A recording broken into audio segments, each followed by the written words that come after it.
ఏపీకి ప్రత్యేక హోదా ఏమైంది? తెస్తాం ఇస్తామన్న వాళ్ళు మాట మార్చేశారు.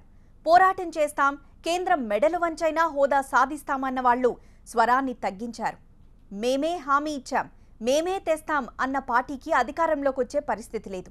ఇదంతా చూస్తుంటే ప్రధాన పార్టీలన్నీ వ్యూహాత్మకంగానే ప్రత్యేక హోదాకు మంగళం పాడేశాయా అనిపిస్తోంది.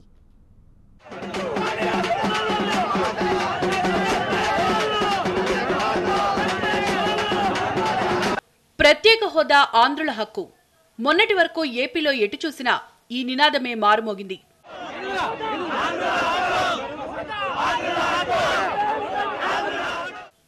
ఇప్పుడు హోదా నినాదం వినిపించడం లేదు. క్రమంగా ప్రత్యేక హోదా ఉద్యమం నుంచి ప్రధాన పార్టీలన్నీ పక్కకు తప్పుకున్నట్లే కనిపిస్తున్నాయి. 2014 ఎన్నికల సందర్భంగా బీజేపీ, టీడీపీ కలిసి ఏపీకి ప్రత్యేక హోదా ఇస్తామని హామీ ఇచ్చాయి.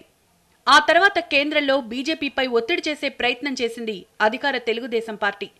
ఏవేవో కారణాలు చెప్తూ హోదా హామీని పక్కన పెట్టేసి గతేడాది సెప్టెంబర్ 7వ తేదీన అర్ధరాత్రి ఏపీకి స్పెషల్ ప్యాకేజీని ప్రకటించింది కేంద్రం.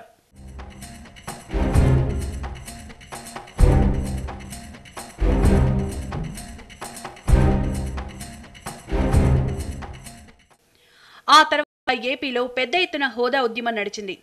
ప్రతిపక్ష వైసీపీ, కాంగ్రెస్, ప్రజా సంఘాలు హోదా కోసం పోరాడాయి. హోదా కోసం ఎంపీలతో రాజీనామా చేయిస్తామని, 2019లో ఈ అంశాన్నే ప్రధాన ఎజెండాగా మారుస్తామని ప్రకటించారు ప్రతిపక్ష నేత జగన్. యువభేరీ సభలతో ఊరూరా తిరిగి ప్రచారం చేశారు. కానీ ఈ ఏడాది మేలో ప్రధాని మోదీని కలిసిన తర్వాత జగన్ మాటల్లో మార్పు కనిపించింది. ఎంపీలు రాజీనామా చేస్తే పార్లమెంట్లో పోరాడేది ఎవరు అంటూ ఎదురు ప్రశ్నించారు.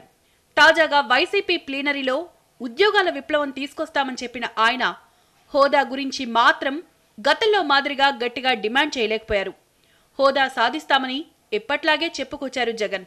ఇవన్నీ చెప్పినా కూడా వాళ్ళు వినకపోతే బడ్జెట్ సమావేశాలు అయిపోయిన తర్వాత మళ్ళీ వచ్చే సమావేశాలకు ఎంపీల చేత రాజీనామా చేయించే కార్యక్రమం కూడా జరుగుతుందని మాత్రం గట్టిగా చెప్తా ఉన్నా.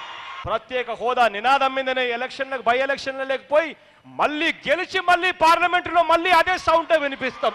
చివరికి 2019 ఎలక్షన్లలో కూడా ఎలక్షన్ ఇష్యూగా మారుస్తామని చెప్పి కూడా గట్టిగా చెప్తా ఉన్నాం. ఎవడైనా రాష్ట్రంలోకి వచ్చి మాకు ఓటేయండి అని చెప్పి ఎవడైనా మైకు పట్టుకొని అడగాలి అని అంటే ప్రత్యేక హోదా ఇస్తామని చెప్పి చెబితేనే ఓట్లు అడిగే పరిస్థితిలోకి తీసుకొని పోతాం. రాజీనామాలు చేయించడం అన్నది చిన్న విషయమా? ఒకసారి రాజీనామాలు అంటూ చేసేసిన తర్వాత ప్రత్యేక హోదా గురించి అడిగేది ఎవరు చెప్పు? కనీసం మేమన్నా పార్లమెంట్లో ఉన్నాం, అడుగుతున్నారు. ఇంకా ప్రైవేట్ మెంబర్స్ బిల్లు కూడా ఉంది, ఒత్తిడి కూడా తీసుకొస్తారు. అప్పుడు కూడా చర్చ జరిగినప్పుడు నరేంద్ర మోడీ గారి సమక్షంలో జరుగుతుంది. జరిగిన తర్వాత కూడా రిజల్ట్ రాలేదనుకో, అస్త్రం మన చేతుల్లోనే ఉంది, రాజీనామా చేసి ఇచ్చేస్తాం. ఏమవుతుంది? ఈరోజు కాకపోతే ఒక 6 నెలల తర్వాత చేస్తాం. ఏమవుతుంది?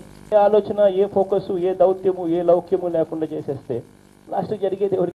మనకే నష్టం.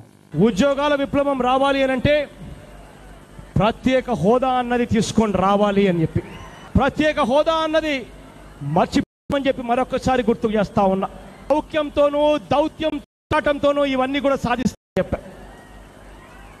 ఇది చెప్తూనేనన్నా అవసరమైతే ఎంపీల చేత రాజీనామా చేయించడానికి కూడా వెనకడుగు వేయము అని చెప్పి కూడా గట్టిగా చెప్పాను ఆ రోజు. ఖచ్చితంగా నాకు గుర్తుంది. ఖచ్చితంగా ప్రత్యేక హోదా అన్నది సాధించే దిశగా ఒత్తిడి తీసుకొచ్చే కార్యక్రమం ఖచ్చితంగా చేస్తాం. ఇలా ప్రధాన ప్రతిపక్షం హోదా పోరాట స్వరాన్ని తగ్గించేసింది. ఇక అప్పుడప్పుడు మాత్రమే రాజకీయ తెరపైకి వస్తున్నారు జనసేన అధ్యక్షుడు పవన్ కళ్యాణ్. ఇంకా మిగిలింది కాంగ్రెస్ ఒకటే. కేంద్రంలో అధికారంలోకి వచ్చిన వెంటనే హోదా ఇస్తామని చెప్తోంది కాంగ్రెస్.